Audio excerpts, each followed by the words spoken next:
Monster and Monster Chick. You're watching History and Headlines with Granny Monster and the crew. always remember to create, not hate. History a lot smoother. And headlines easy to read.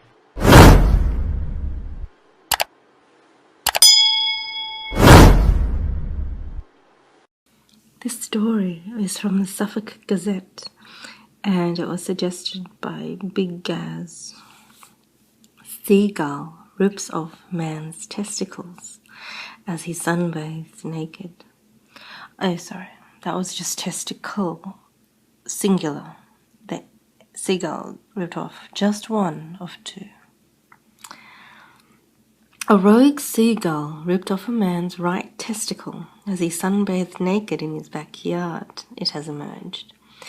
Experts say the fearsome bird mistook the man's exposed privates as a couple of birds' eggs and dropped in for a tasty snack.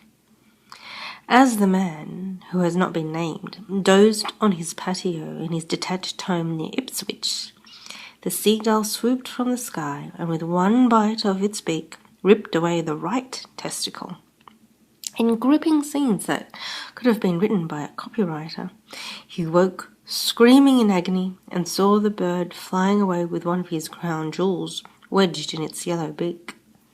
His wife called an ambulance, and staff at Ipswich Hospital's accident and emergency department had to patch him up and give him a course of antibiotics to prevent infection. A hospital source said nobody could quite believe it when the poor chap was brought in. There was a lot of blood, and he was in agony, but he will feel better in a few weeks. The injury is not life-threatening, and tests have confirmed that his remaining testicle is still in working order, so he will be able to have children. A spokesman for a research group, Seagull Watch International, confirmed that seagulls often feed on the eggs of small birds. Eggs are full of protein. It's why we eat them after all. Gulls will often steal other birds' eggs, so it is unfortunate for this man that his private parts resemble a couple of eggs in a nest. It was no doubt a young adult gull that is still learning to be independent. This is the first time we have heard of such an attack in the UK, and it is probably a one-off event. But just in case this particular seagull has now got a taste for men's eggs, we would recommend putting some shorts on while sunbathing in your backyard. Ipswich Hospital refused to name the seagull victim or even pass on an interview request from the Suffolk Gazette. Well, this here is trending on Twitter right now. A woman just married her dog live on TV. British daytime TV show this morning featured a live marriage between a woman who was sick of getting her heart broken by men and her dog Logan. It was officiated by a former Big Brother contestant, soundtracked by an X Factor finalist, and featured a Love Island winner as best man, obviously.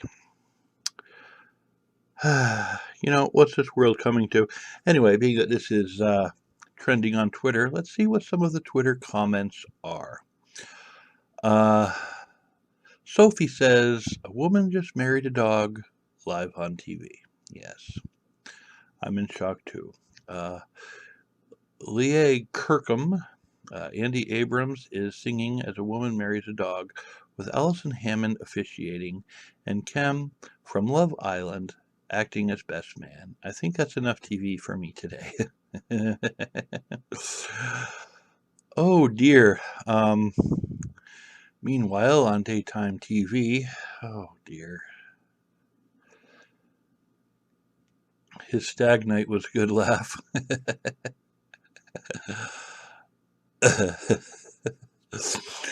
All dogs watching a woman marry her dog. His dog is like, what? Honestly, don't find a woman marrying her dog on public television one bit funny. It's actually sad. And the fact that it's broadcasted live makes it 10 times worse. I had to scroll down that far to get a voice of reasoning.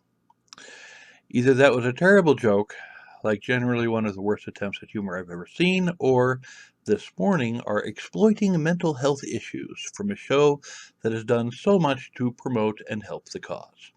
Not to mention making a mockery of marriage. Yeah. Well, this morning you outdid yourself. Please don't expect us to believe you give a crap about animals, mental health, anytime um, in this excretion shower. Congratulations on a new low. I'm trying not to swear, but um, wow. Let me know your thoughts. I'm out. Oh no, it's the aliens. Run for your lives. UFO panic down under. As Australians mistake India's moon mission for alien invasion.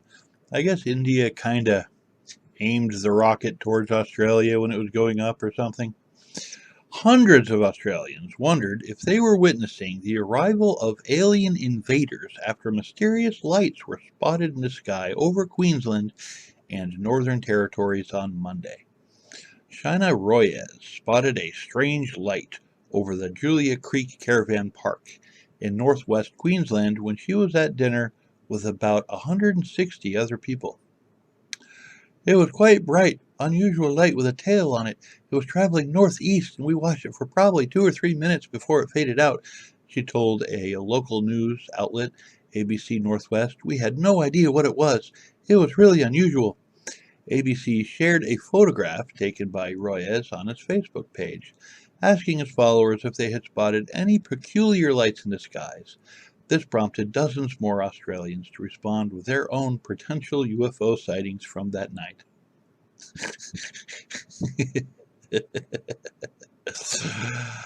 Oh dear, the Outer Layer published an update from Professor Jonty Horner, who determined that the light looked like what you get when a spacecraft above the atmosphere engages its rockets and does a burn. He concluded that the consensus seems to be it's the Indian mission to the moon.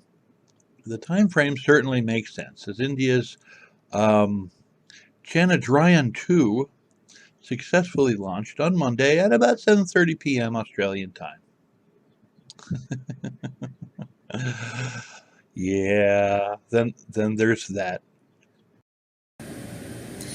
Thank you, ActionGal and the team. Now, here are 7 strange facts that can be found at geek.com about NASA. All right? And of course, you're more than welcome, if not encouraged, to look at the article for yourselves, because that's what we do. We like people to read. And in this particular article, we first find out about the NASA's history that was necessary to... People just thought that it was all kinds of secrecy and everything. And, you know, there was all sorts of non-scientific priorities that confound the higher-minded exploratory mindset. All right? Now, the first thing that we learn about is something called the, what? Shake test. Not to be mistaken with the shake weight. Much different, I assure you. As mentioned, it's easy to look at the past and some people scoff, but there was a legitimate test when basically they just decided that it was necessary to shake people. Because, why?